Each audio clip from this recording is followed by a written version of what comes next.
The following program is brought to you by Fanbags Cornhole, Chicago's official supplier of professional cornhole boards and bags. Choose from any of their officially licensed designs or have my boy Brian design a custom set using anything from a selfie to your company's logo. Visit www.fanbagscornhole.com and use the promo code BRAGS to get 10% off your entire order. That's www.fanbagscornhole.com and use the promo code BRAGS for 10% off. Step up your game with Fanbags Cornhole.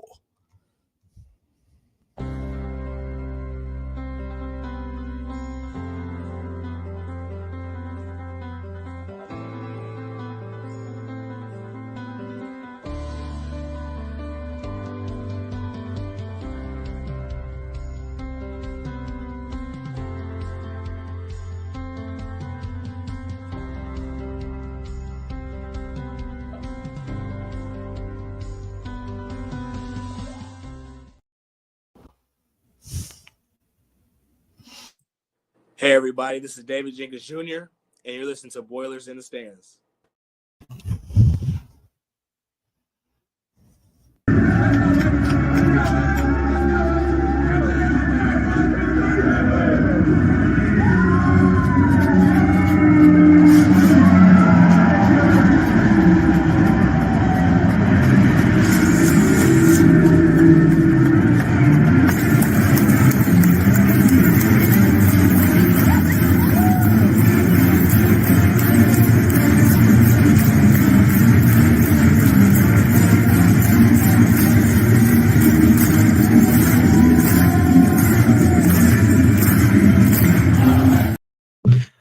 Welcome back to Boilers in the Stands post-game show.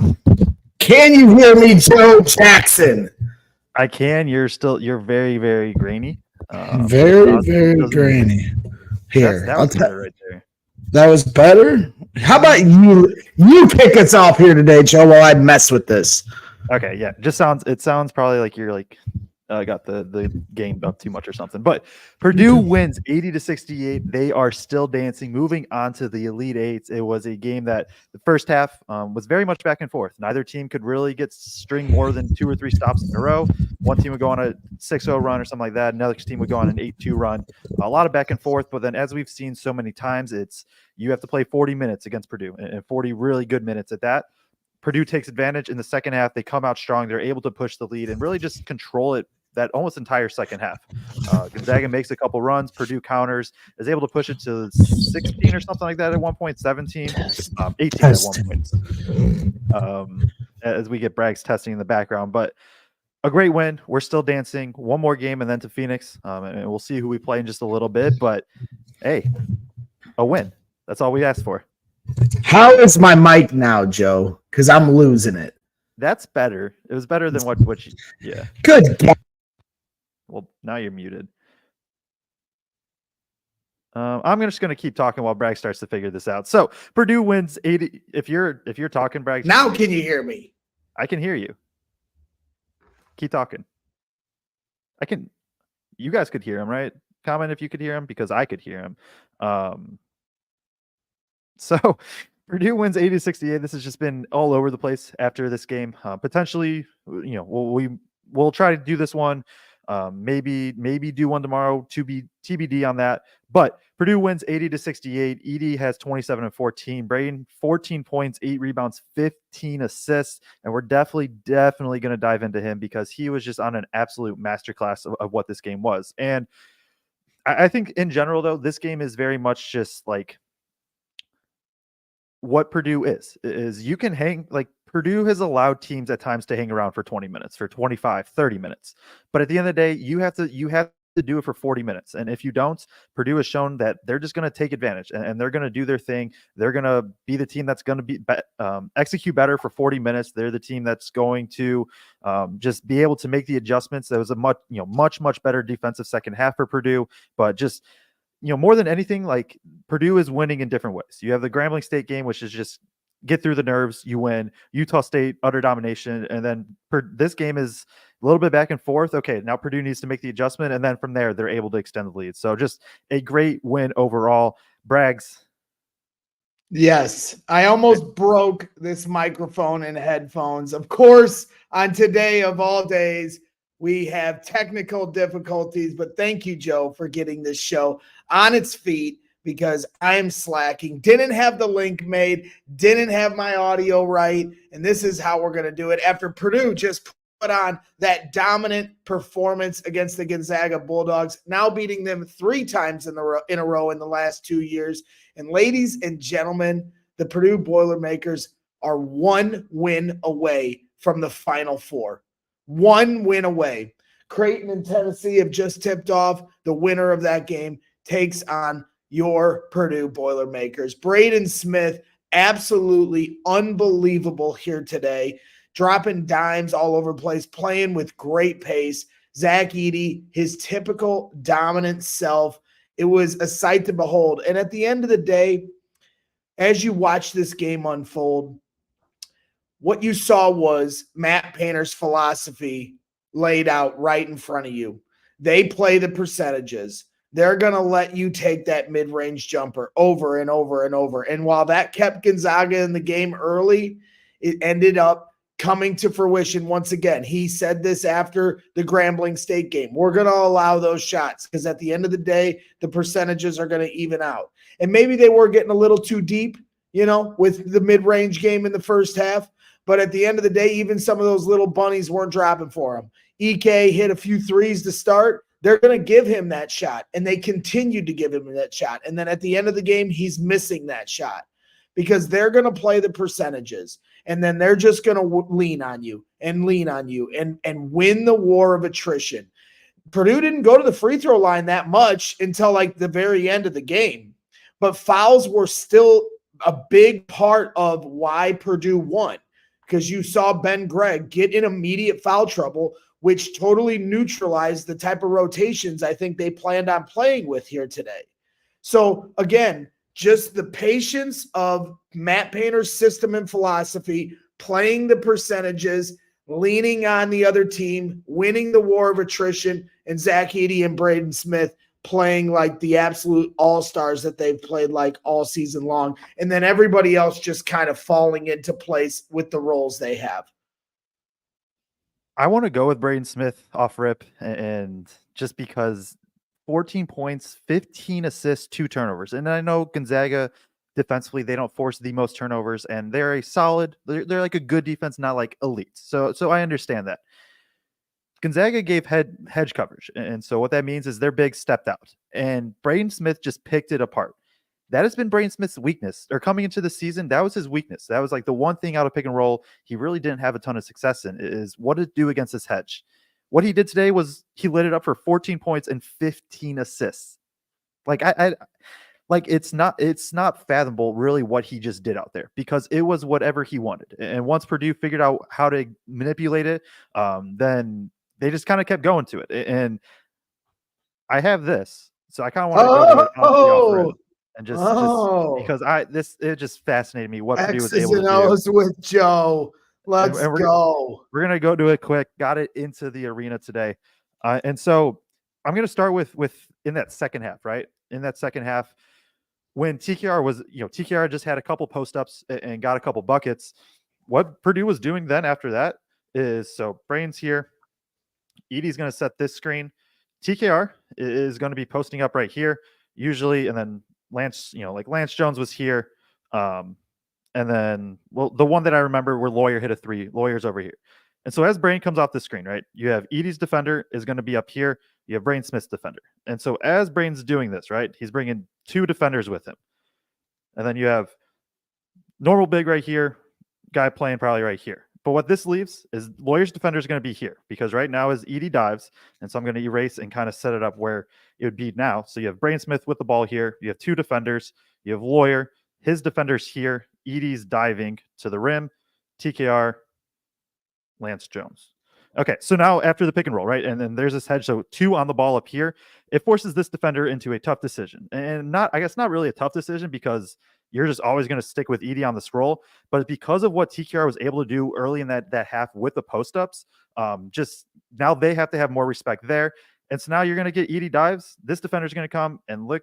who that leaves wide open. And they got a couple threes off of this. Then at some point, Gonzaga kind of stays out. Then you see a lob to Edey. Just a great job. And it's all because of this up here. It's all because of this. Braden Smith, not a lot of times, but last year there was trouble of when this happened, he would just get pushed way back. And so now he's making the passes from up here. Now, instead, he's just going this way, right? He's going in this area, and he's bringing these two defenders with him. And so now, instead of being way up here, he's here with two defenders and so much space. And this Purdue offense is just so good at capitalizing on space, creating space. And they just spam that for, I don't know, 7 minutes in the second half, kind of in that big run. Heidi was also in that mix too, where when Heidi was in, instead of, I think, Lawyer at that point, just creating space. And then from there, now it's just like, you have to guard that. You have to worry about the roll. You have to worry about shooters because Purdue was knocking out shots. And then that leads into Edey closing. And Edey, 27 and 14. I truly don't know if people would say he had like a great game, and that's just the standard that Edey is at. But then he's the closer. And so with that spacing, now Edey can be the closer. Anybody that's listened to the show knows that I love Braden Smith, but like Shan Cox yeah. in the chat saying Braden Smith with 31 assists and 5 turnovers in 3 games so far for the tournament. He's playing outstanding. Insane. Outstanding. And today, like, we don't know, like, I know he continues to say that he's been 100%, and not hurt, from what happened in the Big Ten tournament. But it felt like today he had a little more giddy up to his step. He was attacking the rim with a little more confidence. So I don't know how much we can look into, like, how much more healthy he is with another week of 5 days of rest or whatever, 4 days of rest. But that played a big part. The other thing I'll say too, when it comes to Zach Edey, you'll have to forgive my good friend Chubbs in the chat. He's an Illinois fan. I'm not going to kick him out of the chat. When I used to do this show and 3 people were watching, my mom and my wife and Chubbs, he was my 3rd viewer, talking a lot of Bears football. So you'll just have to deal with Chubbs in the chat. You can ignore him or mute him, but he's a friend, so he's not going anywhere. But he's complaining about how Zach Edey gets calls, just like everyone in the country does when they watch Purdue on TV. And what I would say to him or anybody that makes that observation, at the end of the day, don't foul him then. The only game plan you have against him, and we've talked about this a million times, is to play physical with him. Well, you're not, when you play physical against Zach Edey, you'll be lucky to not get a lot of whistles. That might have happened early in his career, but he's now the reigning National Player of the Year. He's soon to be the 2-time National Player of the Year. You're not going to get away with hack a Zach. You're not going to, they're going to send him to the line. And so don't foul him. We've seen what happens when teams don't foul Zach, and he's going to eat up. And the times that Gonzaga let him by himself one-on-one, he ate up. And that's what he does, and if you're going to complain about it, hey, go ahead. You're just going to be screaming into the forest, and no one's going to hear your screams. And Zach Edey's just going to continue to dominate play. To your point about the X's and O's and what you drew up on the game plan of the skip pass, there was a few times on the roll that I thought he was going to lob it up for an oop to Edey, and instead he kicked it deep to Lance or Fletcher or it was typically Lance that would catch the pass. So it was interesting to see that that's what they chose, was the 3 instead of a contested lob dunk, because it felt like it was there a couple times. I agree. And I think there was, so that stretch when Purdue pushes it to 18, right? And I think the next 4 to 5 possessions, and ultimately it didn't matter, they were looking for a kill shot, it seemed like. It felt like they were settling for threes a little bit, so that roll that I just talked about with Lawyer, or not roll, but pop, it seemed like they were forcing it a little bit, and those were those kind of, I saw that too, where it's just like, that probably could have been allowed to Edey, but at the same time, you're knocking down threes, so I get it. But that's nitpicking. That's one of those where it's just like, you're up 18. We want to see them just keep going, push it to 25. In the end, it doesn't matter, but still nitpicking, because it is like, hey, you still got to execute for 40 minutes. We talk, Purdue does that all the time. Even when you're up, you got to keep executing. And they really did for most of this game. It was impressive stuff. Yeah. And, like you said at the start of the second half, TKR really wasn't a factor in the first half. and then they just started going to him early on in the second half, right? And that was a big wrinkle to start the second half that I think really kind of jolted Purdue into the position of power they found themselves in for the majority of the second half. It is just hilarious to me that the first half, which was a good offensive first half for Purdue, they put up 40 points, shot 53% from the field. And so it's a lot of, okay, we're going to get Edey the ball down low. Lance Jones, Brain Smith did great in pick and roll. TKR took 2 shots. He missed both. And that was the first half. And then the second half, what do they do? And they've done this so many times. It's just, hey, we're going to just throw the ball to TKR, who hasn't touched the ball all game. They really haven't had to try to defend him at all. And we're just going to let him go get 3 straight buckets off rip. And it just changes the dynamic of like, oh, well, now I guess we kind of have to worry about him too, don't we? And so they can just go to it. And then I think it also just gives Edey almost a little bit of time to reset, right? He gets banged up for the first half. And so then he's able to come out and just kind of feel the game, I feel, for a few minutes and not have to be the focal point, not take an absolute beating. And so now TKR can go. And then, like I said, from there, it opens up threes. The first half was not good from TKR, just straight up, but very, very impressive start to that second half. Jeremy Hunter with one of the top tats so far here today. Boilers are, wait for it, elite. That indeed is correct. The Purdue Boilermakers return to the Elite Eight after the last time they were there, fell to Virginia in dramatic fashion in a game that they really should have won, and Virginia really snatched that victory away from Purdue. And I know how much that wears on Purdue, that moment, how close they were, and there's just so much symmetry. And I'm just one of those storyline types, and now here they are. 5 years later, and they've returned to the Elite Eight a year after falling in the first round to Fairleigh Dickinson. Let's not be afraid of the elephants in the room. And Virginia once was the first team to ever fall to a 16 seed. And the next year they went on to win the national championship. And I know a lot of people brought that up when it came to Purdue this year. And, I'm not going to call them a team of destiny. Every destiny for each game is its own entity. But at the end of the day, they do seem like they're on a mission. Where Kraig's in the press conference right now. Kraig Bowers will be joining us here shortly once he's done in there. But even after the round of 32 game, after they just completely demolished Utah State, there's a job's not finished type of mentality with this team. And, it's cool to see that. There's a part of you that wants them to celebrate and enjoy these moments because, they're rare to get this far as an accomplishment. But, hey, when the stakes are high and the expectations are even higher, this team is focused on trying to win this school and you, the fans, and this program a national championship. So what comes with that is a lot of stress and not as much fun as we maybe should be having. But try to enjoy it for a night. Try to enjoy it tomorrow, and then Sunday we'll get back to stressing. But it's a lot of fun to watch.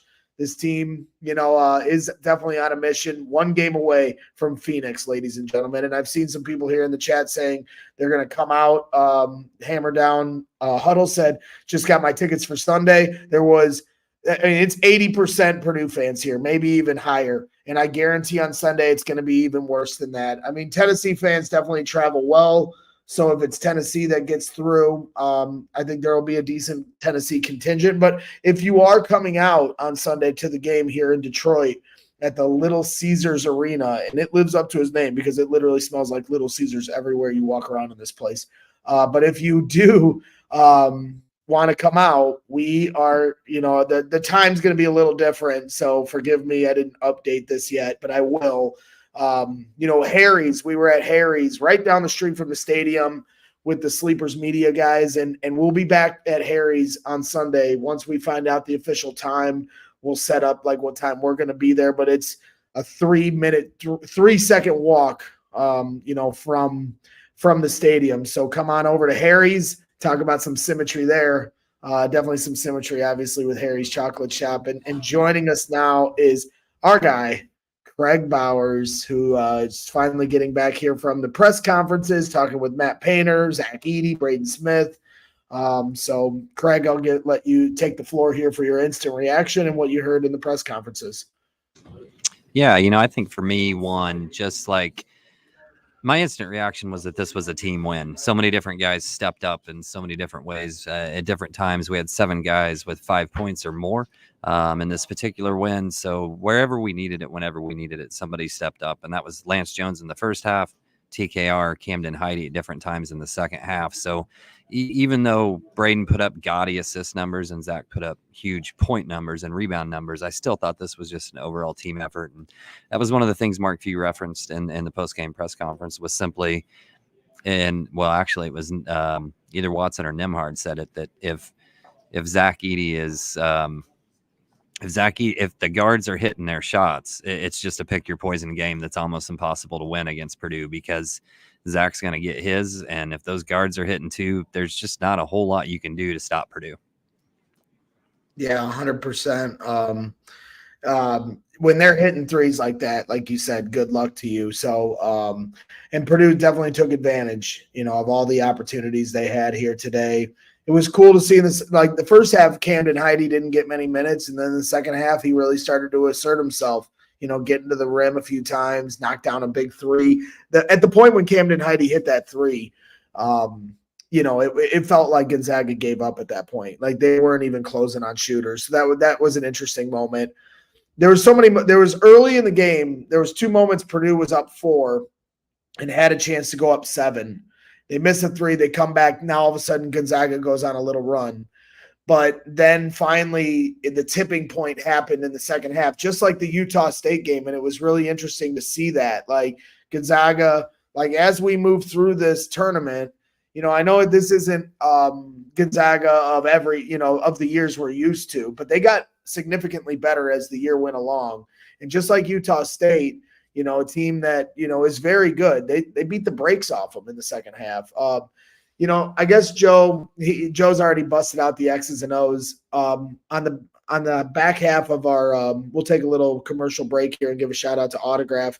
But afterwards, I would like you to maybe try to break down if anything, Purdue did differently defensively, with their drop coverage or something that stood out to you defensively, because it obviously they put the clamps down in the second half. But first, let's give a shout out to Autograph. They've been a great sponsor to us here in the last couple months, and they're our good luck charm at this point, so they're not going anywhere. That's for damn sure. Yeah, so Autograph, for anybody that doesn't know, is an app where you can get all your Purdue coverage in one spot. Purdue or any of your other county college teams. You can click on Purdue, and so it is just going to build all of your Purdue coverage in one spot. Our podcast, Boiler Upload, like anybody that you can kind of think of, both kind of beat reporter type or kind of local like us, or even or on a grand scale. If it relates to Purdue, it'll be on there. Free to use code BITS, and it's completely free to use. All your stuff in one spot, and then they also reward you. So there's leaderboards for the more that you interact with, the more I think it's coins that you get or reward system that you get. There's leaderboards. You can also kind of redeem those to be entered into raffles, things like that. They also put out a ton of ticket packages. I mean, they've done so many throughout. I think they've had a couple coming up too, for various spots in March Madness. So great app. Use code BITS. We'll throw the QR code up in just a second. Scan that. It is completely free on Apple and Android. So appreciate them working with us. Yeah, and it's not just the ticket prices, right? We've all seen the $16 ticket drops, but they're doing other really cool things for fans too. If you hit a certain coin mark that you have a chance to be in the running for, saw somebody on Twitter that had won that live stream with Fletcher Lawyer the other day. That was a real intimate, just a couple of people getting to ask Fletcher Lawyer whatever they wanted. They gave away an autographed basketball the other day. So just some really, really cool opportunities through that Autograph app. And if you haven't already, sign up, use code BITS, and tally up those points for better chances to win on Autograph. Absolutely. Tennessee leads 16-14 here early on. We're going to get through a lot of this here post-game show and celebrate this with you guys. I know a lot of you fans are excited, but just like in the, in the round of 32, we'll try to make sure we're done here before the first half is over, so we can watch this to see who our upcoming opponent is. We got to let Joe break this down, and so we can all understand how we're going to win on Sunday. So Joe's got to see it to be able to talk about it. And I think there's a decent chance, I don't want to promise anything, but I think there's a decent chance that we could go live for a little bit tomorrow afternoon before the other games kick off and do a little preview show, maybe for 30 or 45 minutes, and give you guys a little more taste here for the excitement of the Elite Eight game. So, yeah, so it's just exciting, across the board, Craig, Joe, to watch this team execute the way they are. And you got to look back to the Maui Invitational, right? Craig, you went out there, and it was one of the most loaded, probably the most loaded Maui Invitational ever, which is known for having, a loaded, lineup of teams. But this year it featured like the second, third, fifth, sixth, and seventh teams in the country or something. It's been so long I can't remember. But essentially every team was ranked in the top 12. And Purdue went through it, and they took down Gonzaga. They took down Tennessee. They took down Marquette. Marquette just lost to NC State. So that moment, you rewind all the way back to November, that moment we always were like looking for these little clues of were they going to be ready, for this in March. And that Maui Invitational had them ready, because here they are. And it's basically the Maui Invitational meets Detroit, and they may be playing Tennessee here. And that's how it went. It went Gonzaga, then Tennessee. Marquette's out. So we'll have to see who they play if they can get through that, but one step at a time. Yeah, no doubt. And I think, you look back to that Maui Invitational, this really played out pretty similar, completely different people scoring, I guess, and being the reason that things happened the way they did. But that push kind of came at the same point in the second half, where Purdue kind of pushed things out and just put it at arm's length and really weren't going to let anybody come back into the game at that point. And it even blew it open a little bit further in this particular game. But I think beyond, we saw it there, right? But Greg, one of the smartest things that you've said all year about Purdue basketball is you consistently say that you have to play your best game for 40 minutes against this team, because it just takes 3 or 4 minutes, and then it's a 10-point game, and it's so hard to come back against Purdue. But it's a different team. And not only do you have to play perfect, you have to hope Purdue plays awful. Yep. And even that's what I'm saying. Yep. Even if you have both, then it's still a close game. And I feel like that also applies for UConn too, right? Like these are the two teams I think that applies for. But it's even harder now, because you look at what Cam did. Like in Maui, Cam was not putting the ball on the floor and driving to the middle of the lane and scoring like that. You look at how much more confident TKR is in the post against high-level teams. Miles didn't do it today, but Miles did it in the last game. Like, there are just so many different weapons now for Purdue that, if Lawyer's off, Jones is off, there's 3 other dudes that can step up this year compared to last year. Yeah, and that's where I was able to meet the one and only Bobby Riddell for a little bit before the game, just cross paths, and then we were talking. It's just like, Purdue just has so many dudes that it is very, very rare for all of them to be off on the same night. I want to bring up a comment, and then I can flow into the defense stuff that you kind of teased before. From Brian Bennett, said, what was Purdue's points per possession? So that's 1.36 points per possession for Purdue. Their average on the season's like 1.2-ish, 1.21. So a very good offensive night for them. I was going through the stats. They only went 2 of 7 from 3 in the second half. Did not feel like that. So we're going to get to the defenses. Give us a like for the board making a trip to Detroit. It's first time being shown out of really Indiana. So please give us hit the like button. It just helps us a lot, as I'm going to go through kind of what I think Purdue did a little bit better defensively in that second half. As I get situated, there we go. So in the first half, I guess to set it up, a lot of pick and rolls in both halves, lots of pick and rolls for Gonzaga. So coming off, Edey's going to be here, right? He's going to be in drop coverage. And so what he's just going to do is just drop back. He makes sure that the ball handler and the roller stay in front. That is his job.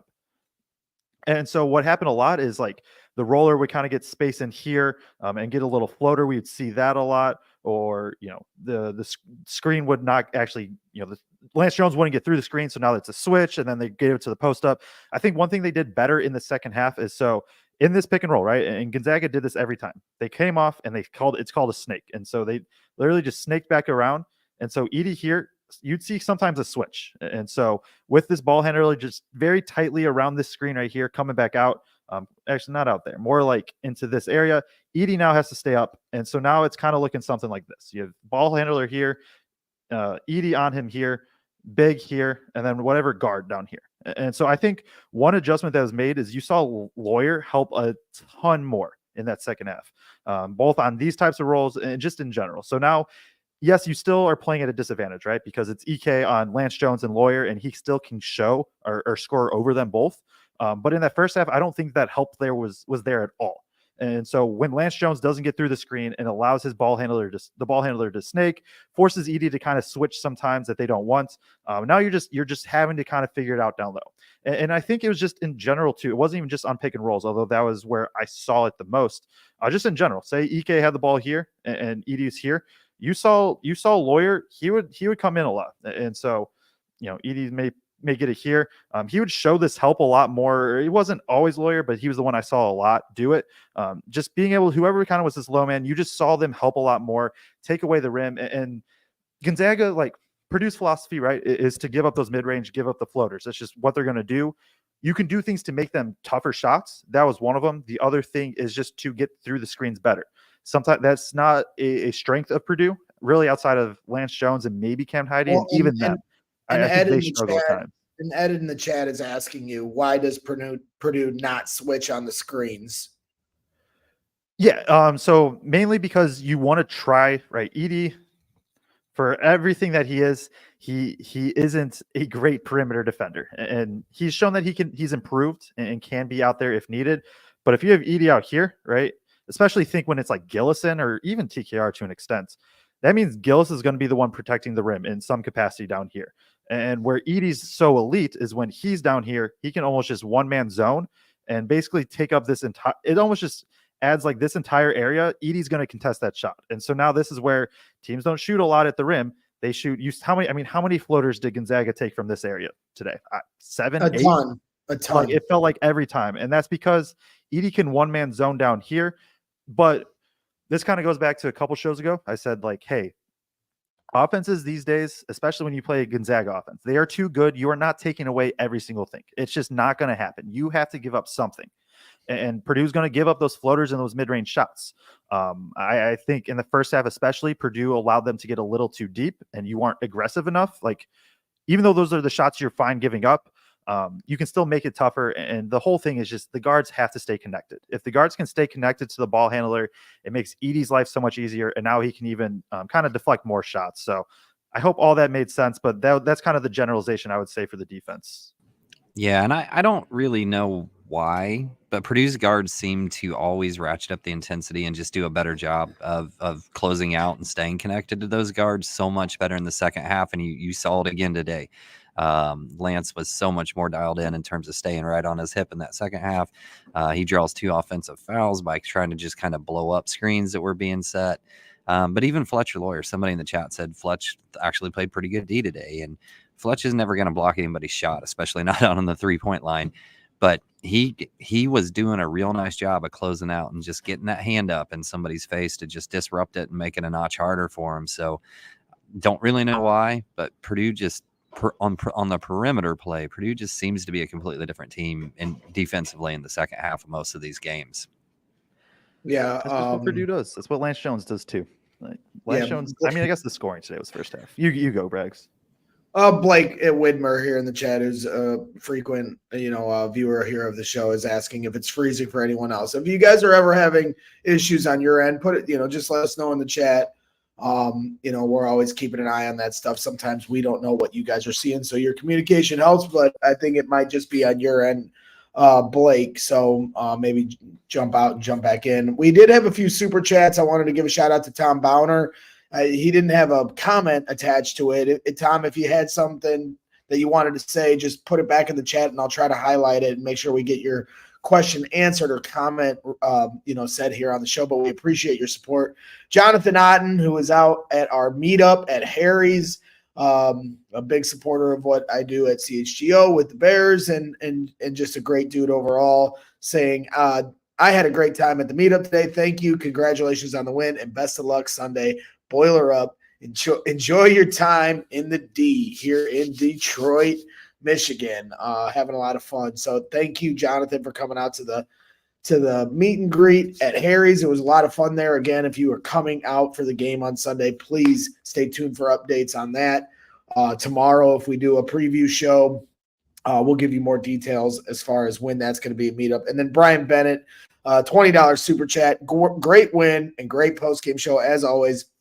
Proud to be a Boilermaker. Let's go all the way this year. Thank you to all of you for your super chats and support here to the show. Like I've told everybody, hit that like button, subscribe to the channel. We appreciate all of those things. Yep. Those are the easiest ways to support what we do here. And then obviously those super chats definitely just go into the piggy bank of helping us, potentially get all the way out to Phoenix, Arizona. Yep. So we appreciate that as well. But everybody that tunes in and has helped us grow this thing, you guys are the best.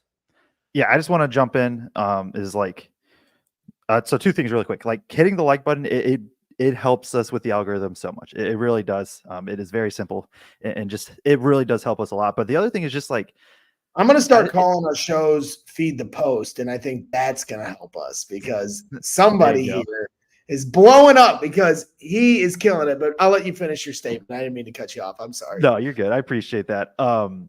It hasn't sunk it in to me yet, and maybe it will tomorrow. Maybe it will Sunday. Like Purdue was one win away from the Final Four.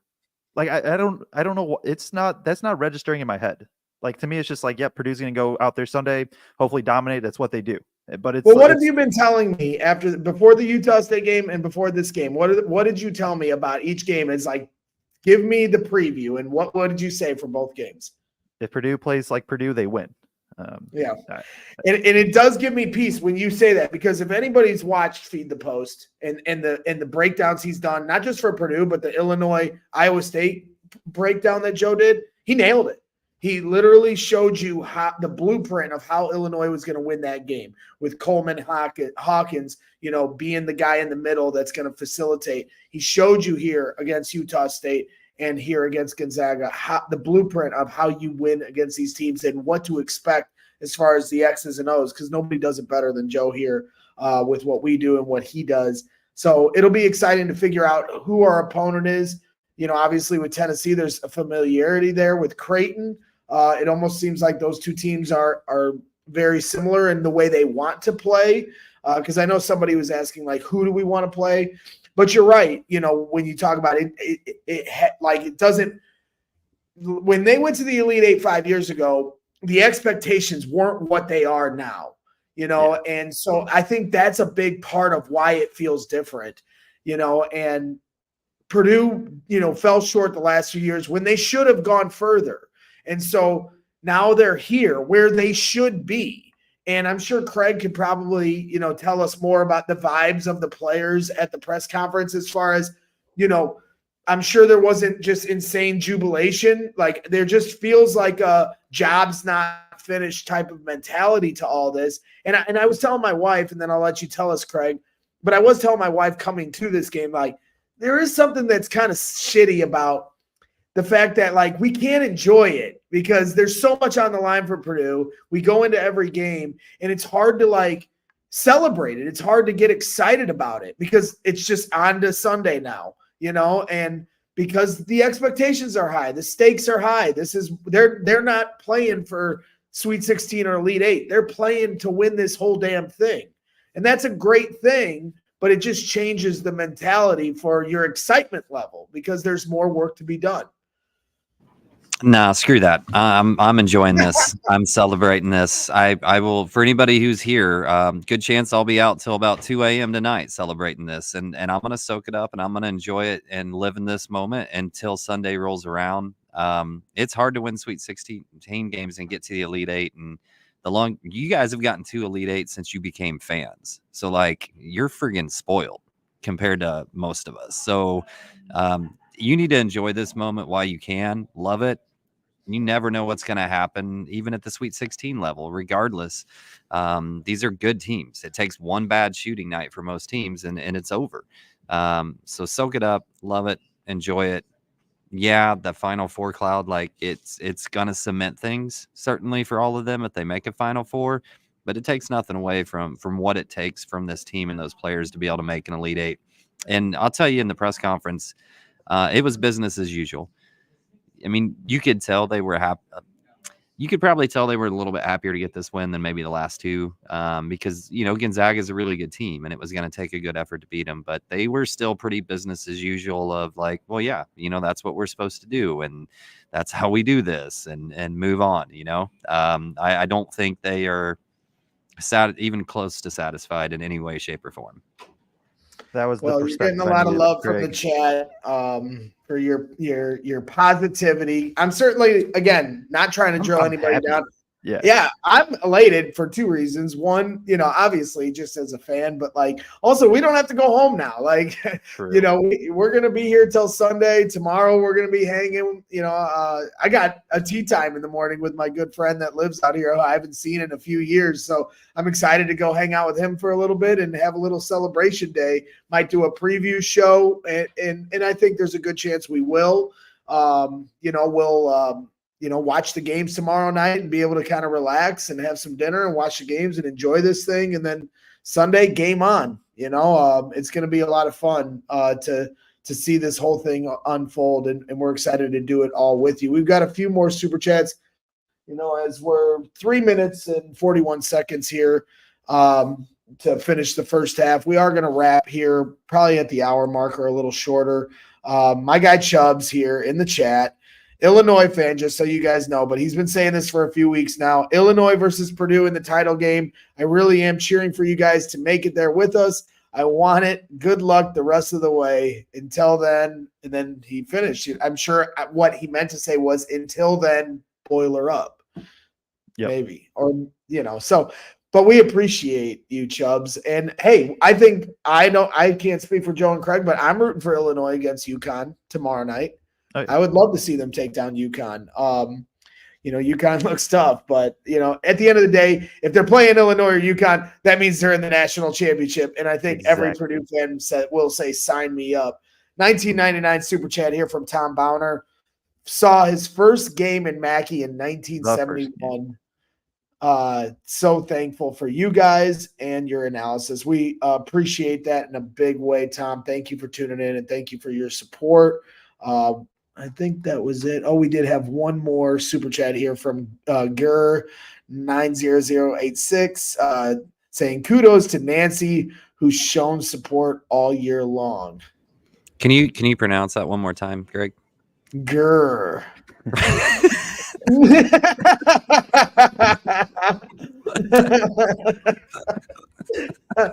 Well, where do you guys want to take this? I mean, Did we talk about we haven't talked enough about Fletcher Lawyer, and I know there's some people in the chat that really want to talk about him. So I think he deserves his shine.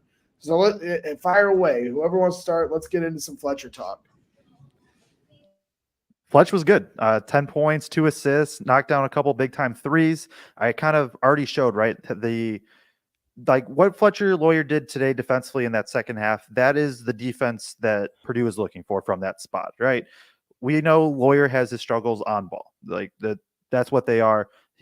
But at the same time, those are the reasons why, even when Lawyer was struggling, right? And I know we're past that at this point, way past that. But those were some of the reasons why he played and kept playing. Is he just can be in the right spot. He knows the rotations. He understands where he needs to be.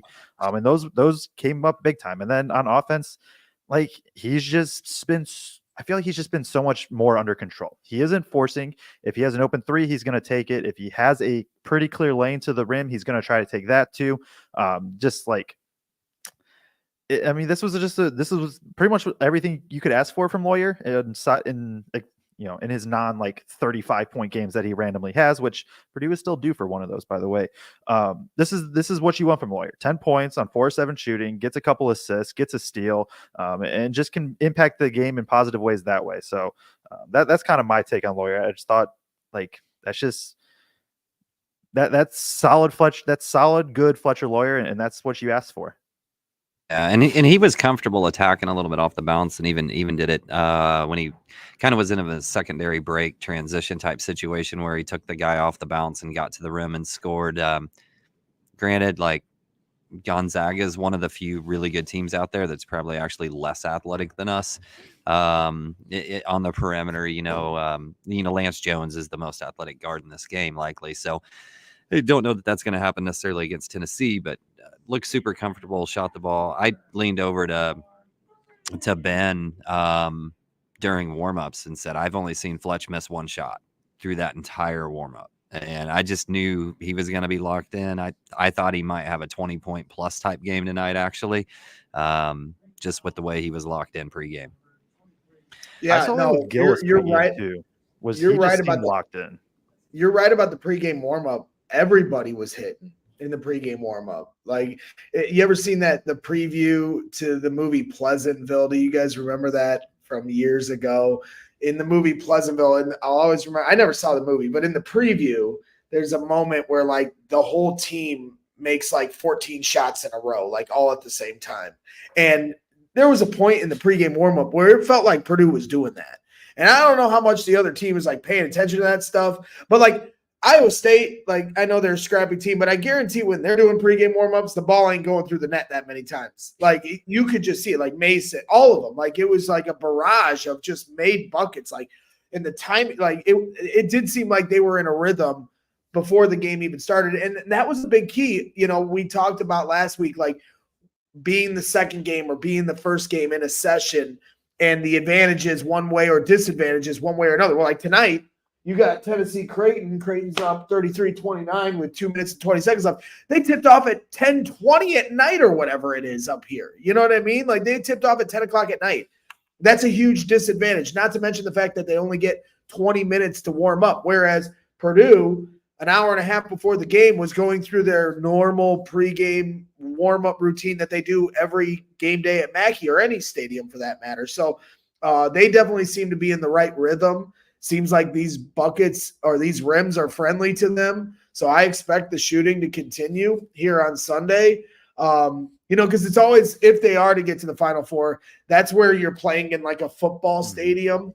So the backdrops and the rims and the court, it's all completely different. But here, it definitely feels like, everything's pretty friendly to them. So there was a funny moment with Lawyer at one point in the second half when they went on their run and he took that guy in transition one-on-one to the rim and laid it in. I'm yelling, chill, like pull it back, and he just put it right in. Like, and I don't know how many other fans like were saying what I was saying, like, but we're all just so trained by Matt Painter that we know like how much they value possessions and don't go quick with it if it's not your bread and butter move. And he went right at that guy, laid it in. I was like, all right, never mind. I don't know what I'm talking about. I'll just stop coaching and keep rooting this team on. But that, he definitely kind of had the right mindset and approach here tonight. It was great to see. Yeah, for sure. And I think you could say that about a lot of guys, even Lance Jones. I mean, he didn't score a ton in the second half, but that first half he was big. And I think he was 5 for 7 in the first half.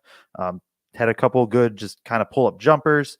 I know Craig kind of mentioned to me, it's like, hey, he's not drive. Like he even had more opportunities if he wanted to be able to drive to the rim and stuff. But I thought Lance was solid today in that kind of role. You get the TKR stretch in the second half. Gillis comes in the first half and was huge. It was absolutely needed. And it kind of goes back to what Craig said, where it's just like, it was just kind of a solid game from pretty much everybody at some moment in the game. And then it's topped off by Braden Smith being arguably the best point guard in the country. And then Zach Edey having a somewhat off night of 27 points and 14 rebounds. Yeah. Not bad. Yeah. Not bad. We got another super chat here from Jason DePoy, $4.99 super chat. Appreciate you, Jason. Great win. Would love to see more. Depew. Jason Depew, $4.99 super chat. Great win. Would love to see more hard drives by Braden and Lance. Fletcher's drives in the second half were impressive. Yeah, I agree. It's just something that can happen. And Lance, I think, had the opportunities to do today. Braden, obviously, I kind of went through, like, he's going to take it when it's there. He had a few drives where he just comes off the screen and is just like, yep, I'm going to get all the way to the rim. I agree.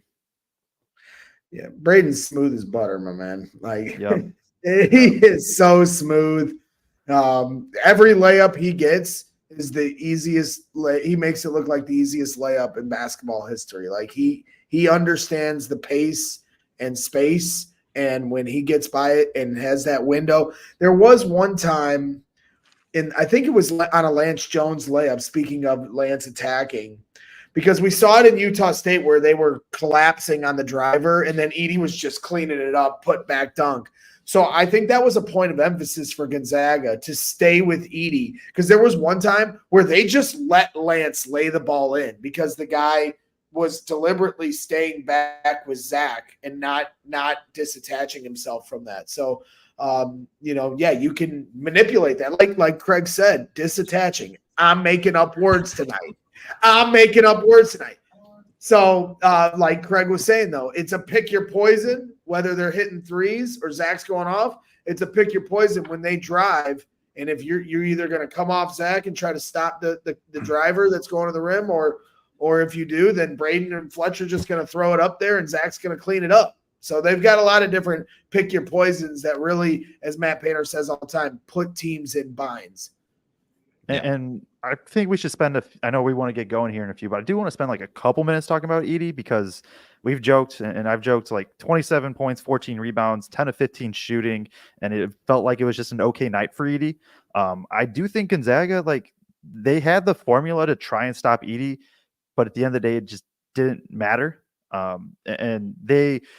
What they did, so you're physical with Edey. You just have to basically shove him out of the lane, and you're hoping you don't get the foul calls. They were kind of letting him do it. All good on that, in my opinion, because Edey gets away with some stuff too. So it all cancels out.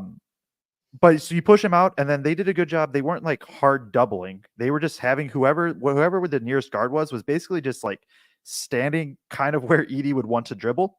And so that made it tougher for Edey to be able to get the ball on the ground and go and get into his post up. And then when he's back into the EK, who was able to kind of push and keep his grounds. So like that's kind of the formula there. And that's how Edey had 3 turnovers in the first half, was just kind of plays like that. I'm surprised Purdue didn't post him in the middle more, or a little bit, but also a lot of the times that Purdue would try to post Edey kind of in the middle of the lane, I think Gonzaga did a good job of they basically just switched everything of their bigs and kind of guards. Whenever, especially when it was like Smith, Gillis, and Edey all involved in an action, basically Gillis's guy just took Edey, and then eventually Edey's guy took Gillis. So that makes it tougher, and then you get to one-on-one. But then in this game, Edey was able to be the closer. Like when it was 5 minutes left, you needed to slow the ball down. You have this lead, just take some time, and this is where. Right, because sometimes when teams want to just run clock and take up time, that's when you get into the trouble of you're not playing your offense at all. You're just more standing there, and then you have to throw something up. Well, for Purdue, it's you stand there, quote unquote, stand there for 20 seconds, and then you dump it down into Zach Edey. And then he was able to go to work. That's where you saw EK pick up 2 or 3 quick fouls. And then once the backup or Watson picks up his 5th, and then once Greg and Huff, it was over at that point, and Edey could do what he wanted. So I just want to shout out that, like, even though Gonzaga did a pretty good job on Edey. Edey just wears on guys, and it's so hard to contain him for 40 full minutes. It's such a friggin' luxury for Purdue. Like, I mean, the vast majority of teams that have dominant big men, they've got to go away from them at the end of games. And a lot of times they got to take them out of the game because they're worried about them getting, if they got a little bit of a lead, them getting fouled and going to the foul line. And we've got a 7'4", 290-pound guy that's going to step up and shoot 80% from 3, or I think he only missed 2 all night tonight from the free throw line. So it's just such a friggin' luxury, man, to be able to do that.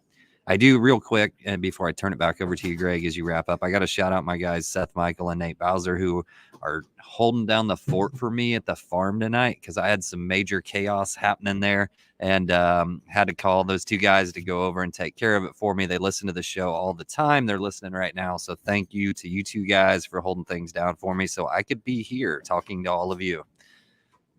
Yep. No, Craig was in full stress mode for what, a baby you? Am I saying that right? It's the use the mother, so baby lamb. Yes, we had a baby lamb being born I out of a very, very valuable you. So I was stressing. Yes, there was farm drama in farm drama indeed. All right. Well, Creighton and Tennessee are at halftime. Creighton leads 35-34. So we're gonna have a nice finish to this game. So we're gonna get to some of these start chats and then we're gonna get out of here so we can watch the second half and Joe and Craig can get their eyes on this team and we'll try to set a preview show for before the Elite Eight games tomorrow night before we head out and watch those games for ourselves. So stay tuned for those updates. Hammer Down, like you said, just got his tickets. Andy Knepp was the one that really wanted to touch on Fletcher Lawyer. We did that for you, Andy. I know you're excited for that. Definitely Blake Widmer and everybody, wants the idea of a little pregame show tomorrow. So we'll definitely try to make sure we do right by you guys. Purdue Keith is asking, is there a meetup tomorrow or Sunday? There's definitely going to be a meetup on Sunday before the game. Greg, I was thinking for tomorrow, whenever the games start, like I'm going to go out and watch the game somewhere. And I was just going to throw hey, I'm here. Like, right. and whoever else from this one. Yeah, I don't really care where we go. We just haven't had a chance to figure any of that out yet. I mean, we could go to Harry's or we could go somewhere else just to try to take more of the city. And we'll stay tuned for those updates. We'll always update you where we're at, whether it's on Twitter or Facebook. Or I can just give you Craig's cell phone number here on the show, and then you can call us. John Watts is asking, you guys can answer this quickly. Do we want Creighton or Tennessee? How do you guys feel about that? I'm pretty indifferent. I really am. I've been saying Tennessee, so I'll stick with that as my answer. But you really can make a case either way. I really think you can. Craig? Yes. There it is. All right. Give us both of them. Yes, bring it on. Different problems from both, but I think Purdue can handle both of them. I'm not worried about it this year. I'm just not worried about it. My guy Nick Hansen in the chat, he's asking, who is better, Purdue or UConn? And I want to ask Joe this and challenge him here, because if he says the wrong answer, he is going to be fired officially here on this Elite Eight postgame show. Can I just say yes? That's good. You're learning because before the tournament, I truly do think they're the two best teams in the country. No doubt in my mind. And I hope, part of me hopes that they meet up in the championship, because I think that would be an absolutely awesome game. Part of me wouldn't be mad if Purdue didn't have to play UConn in the championship, but I will say this, I'm going to cover myself a little bit, because I know I said UConn's the best team in the country before the tournament. You said it today before the game started, which is fine. It's fair assessment. Air though, right? Greg, do not be bringing off-air conversations. Well, I'm just giving you shit. I understand, and you're the trusted, guy that analyzes this game. So, I'm not putting you on the spot. I'm the meatball. So you stay true to what you do. Purdue absolutely can beat UConn. I think it would be a very, very fun game, and it would be a very, very tough game. There's no doubt that Purdue has the capability of winning, though. No doubt in my mind that they could do it. Yeah, 100%. It would be a heavyweight bout, and we're all hoping we see it. Tariq Camel saying Purdue is winning it all this year. All I'm going to say is the number 13 is considered a lucky number in Italy. When I visited my boss in Italy this summer, I gave him a big dog Purdue jersey. That was nice of you. That was good. Yeah. Lucky number 13. Sticking to the luck part of it, Bean is saying Purdue only won because I wore my lucky Purdue hoodie, FYI. Yep. And I did find this interesting because I am wearing the exact same attire I wore for last Friday's game. And Sunday, I'm going to wear the exact, all the way down to the underwear, just so you guys know. I guess I don't have that, but you had to know. I know you didn't need to know that, but I'm telling you, I'm wearing. I wore the exact same attire for Friday. I'm going to wear the exact same attire for Sunday that I wore last Sunday, because I'm a very mojo, superstitious person. Craig, on the other hand, had been wearing this lucky blue shirt, and then I didn't say anything to him today because I didn't want to put it out in the ether. But then all of a sudden shows up in this salmon button down, and I'm thinking to myself, I'm like, what the hell is this shit? Where did the lucky blue shirt go, asshole? Yeah, it's kind of a catch-22 because I haven't been to any games that Purdue's lost this year. So every single one of my shirts is a lucky shirt. That's true. That's true. Well, you're a lucky guy, and we're lucky to have you here. So hopefully we continue that luck here on Sunday. Rowlett Boiler saying, am I the only one that misses hearing Painter yell, move? Yeah, you're not hearing that as much because this team seems to be clicking on all cylinders and really understands where they're supposed to be. I think Miles is basically the only guy, or Lance every once in a while, where they got to kind of direct him. But, Braden is, as somebody said in the chat earlier, he's the conductor, and everybody just seems to understand their role and where they're supposed to be at all times. Matt really has his claws dug deep into this team, and they're listening and they're executing, and it's a beautiful thing to see. So Matt doesn't panic with these guys, and they do their job. And if the other team goes on a run, Painter rarely calls a timeout because he trusts what these guys are going to do, and they always seem to be doing their job the right way. So that's a big, to hear him not yelling move as much as we're used to shows that these guys are really executing what Painter is teaching. Matt says, giving you a shout out, Joe, saying feed the post, great YouTube channel. See if Joe can get up a preview tomorrow. He's going to have to be working late into the night if he's going to try to pull that feed off. Oh, Joe, he's going to be. Breaking news. He's doing the work for you fine people and me as well. I need to know. Sam Van Lanningham asking Breakfast Club style meetup on Sunday. Abso-freaking-lutely. Breakfast Club, Easter style, Elite 8 style. Let's go. Brian Jones. Great. Do you know about the Purdue Breakfast Club? Yes, I do. Okay. Yep. Of course, anything that involves drinking heavily, of course I would know about that. Brian Jones, 2 Big Ten teams in the Elite 8, 100%. We were messing with Chubbs earlier, but hey, some people aren't like this, and I'm not. I root for the Big Ten. Once we get into the tournament, especially all the shots Purdue Purdue takes a ton of shots from everybody, but so does the Big Ten as a conference. So I think it's great that, other teams in the Big Ten. And I think the Big Ten overall in this entire tournament had a good showing. And now to have 2 in the Elite 8 might start shutting people up as far as what the Big Ten is to the whole college basketball landscape, because they're showing out right now. And you could argue they're featuring the 2 best players left in college basketball with Zach Edey and help me out here because I'm drawing a blank trying to get through. Terrence Shannon, that's right. He's playing unbelievable. Shan Cox, Zach Edey, and Shan Cox always. I highlighted this because Shan Cox always seems to have the best stats here in our chat. Agreed. So shout out to you, Shan. Zach Edey and Anton Watson shot 16 of the game's 17 free throws. There wasn't many free throws shot in this game, so I thought there was some important fouls called that changed rotations, but this wasn't a free throw contest. And if Purdue does play Tennessee, there was 92 free throws shot in that game at the Maui Invitational. So it'll be interesting to see if that's the matchup and if there's a similar amount of whistle that we saw in that matchup. But my guy Stephen Nicholas, who is my producer at CHGO Bears and a big mentor of mine, somebody that has taught me a lot about how to, try to be professional. And we're wrapping it up here, I promise. But says, showed up to support Bragg, stayed because it's really high quality show. Great job, boys. Well, you missed the beginning when I was having a complete audio meltdown issue to start the show. But I appreciate you, Stephen. We're striving for better always. And I know I appreciate your support and your tutelage. Heather Garrison, $4.99 Super Chat. Got to make it to Phoenix. My Purdue senior got one of the 150 Paint Crew tickets. Let's go, Heather. Let's go. Can't wait for the meetups in Arizona. That's going to be a beautiful thing. So, all right, ladies and gentlemen, that wraps things up here for tonight.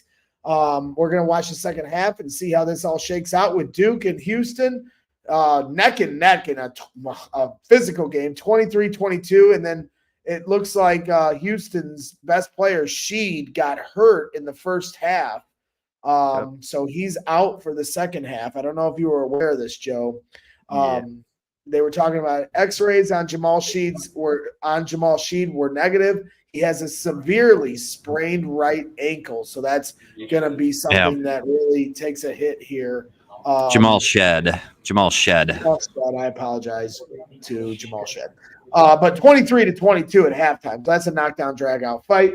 And then Tennessee and Creighton, 35-34 at halftime. Creighton with the lead, 10 minutes away from the beginning of that second half tip. So Tom White saying Greg show as usual, as always. Yeah, it is the Greg show when we get to the end, when I can't stop talking because I want to finish this show. And I don't know how to end shows because it's always the Midwestern goodbye with me. So tomorrow, preview show, even if it's for 30 minutes, we'll come back, say hi to you guys, talk about who we're going to play, get ready for Sunday. Until then, thank you to everyone that tuned in. Big time win. The Purdue Boilermakers, your Purdue Boilermakers, are 1 win away. Yes, Craig?